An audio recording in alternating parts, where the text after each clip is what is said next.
As you doubtless know by now, 6 plenary statements in the following order this morning before adjournment. Canada, the People's Republic of China, the United States, France, the PRG, and Hungary. They followed a brief statement of welcome by Foreign Minister Schuman. The conference agreed to recess for this afternoon until tomorrow on a motion put forward by Secretary Rogers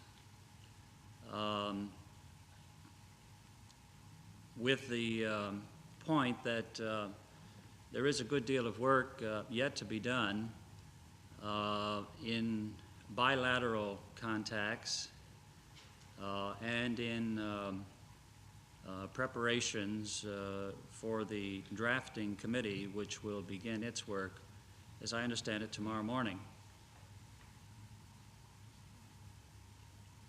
The motion was agreed to, and tomorrow morning, therefore, when plenary resumes, I would guess that all of the other heads of delegation will have made their plenary statements by the end of the morning session. The Secretary of State has one bilateral meeting scheduled this afternoon with Sir Alec Hume. For the moment, I'm not sure where that will be.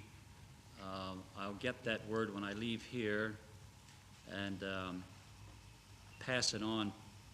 Perhaps it would be best to do it through Dave Lambertson. I might say that there were no rebuttals of any of the statements made this morning. Each head of delegation spoke in the order that I gave, and the only additional piece of business was to introduce the motion to adjourn for this afternoon. In his presentation, Secretary Rogers opened with expressing the thanks and appreciation of the United States to the government of France for arrangements that were made for this conference, but also for the assistance and hospitality of the French government throughout what Rogers called the long and difficult period of negotiations. And he expressed at this point also the appreciation of the United States to the 4 powers represented on the international control, the ICCS.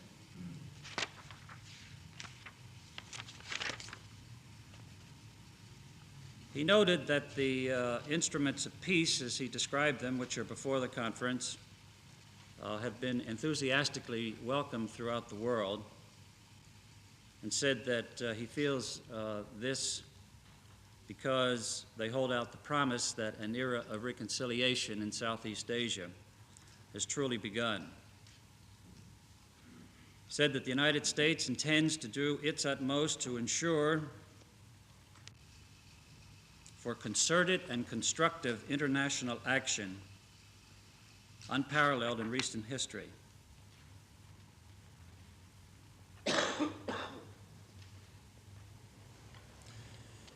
He acknowledged that those around the table will undoubtedly espouse different points of view during the next several days, but said he believed that common goals and common aspirations motivate us to concentrate on a single objective, namely peace.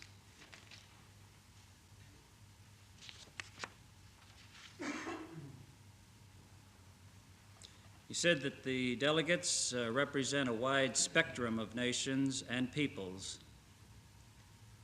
assembled here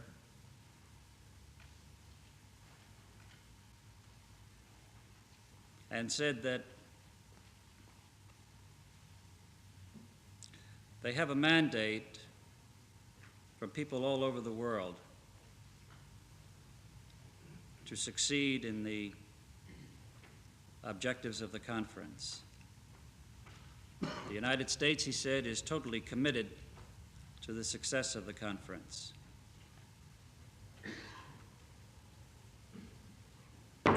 And felt that all must be willing to, as he put it, pool our intellects, our abilities, and our resources.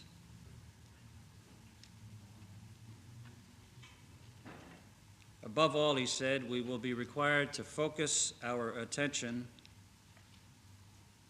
on the future rather than the past.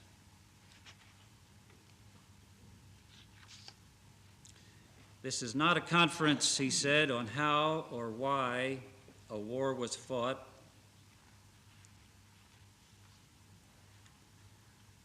This is a conference on how peace should be waged.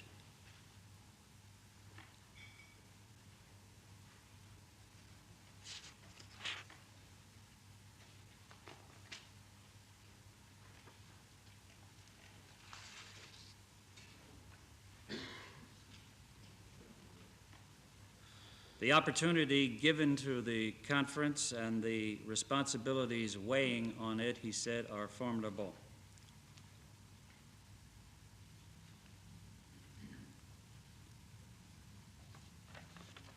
Noting that the agreement signed in the same room on January 27 was not merely a ceasefire agreement,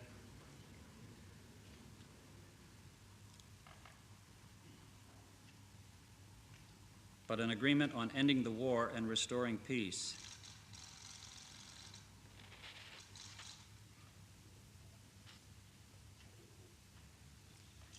He said the agreement recognized that continuing international cooperation and discipline is required if the beginnings of peace in Indochina are to become an enduring reality.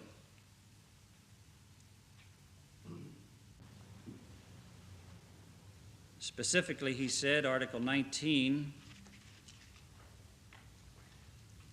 of the agreement provides that the international conference here shall contribute to peace in Indochina, contribute to and guarantee peace in Indochina, which of course includes Laos and Cambodia.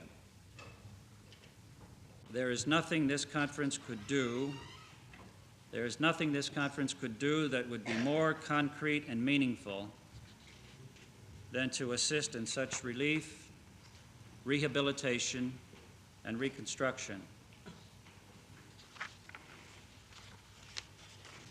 He said that obviously the manner and the extent of such contribution must rest with each party,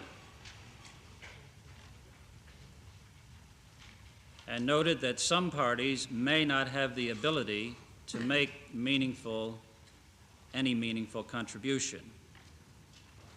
At the same time, he said other nations who are not represented here in this conference will want to play a major role in a rehabilitation and reconstruction effort. And as a last point of emphasis in this regard, he said that most important of all, any contribution, however made, must be made in full consultation with and respect for the sovereignty of the recipient